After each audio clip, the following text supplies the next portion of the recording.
When the movie's over, if you look around, men almost can't get out of their seats.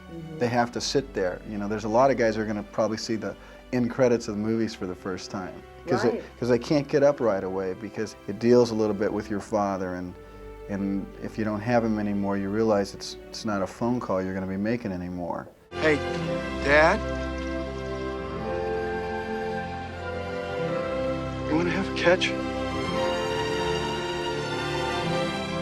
I'd like that. I think Field of Dreams is a kind of movie that restores a lot of feelings. I really feel like this movie's our generation's It's a Wonderful Life. To my big brother George, the richest man in town.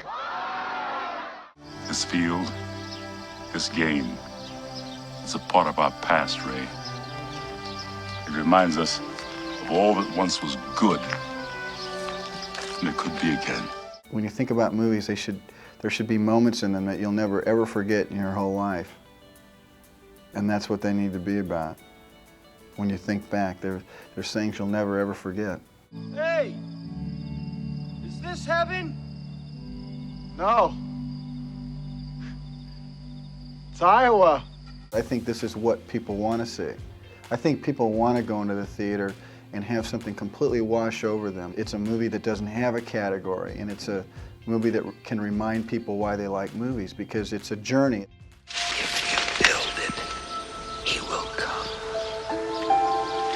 If you build it. I think movies can show you how to act sometimes in tough decisions, you know, or in dilemmas. The movie Field of Dreams deals with a voice telling you what to do. I think sometimes people, I know myself personally, sometimes I would like a little voice to be saying, like, don't go in that bar.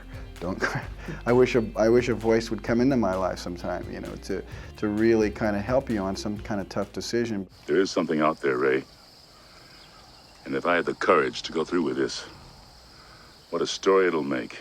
I think movies, you know, in the past, I've watched characters on screen knowing that those men that playing those roles are not as good as those characters, but they come into a real big moral dilemma or something, and they make a decision, and you'd like to think that that's how you would act in a tough way. You know, you'd like to think in your life you'd do the honorable thing. Movies can show you how to act. They can't help you the moment in which you have to actually make that decision for real in your life. But the fact that when you watch something like that and you know how good it makes you feel when somebody makes that choice against odds, you think to yourself, that's how I'd like to act. What are you grinning at, you ghost?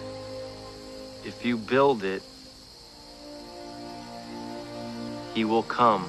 The fact is, when you make movies, the whole obligation is to be original. That's what I think. When Friday night rolls around and people start looking in their newspaper, they want to look down, and a lot of times it's just not right.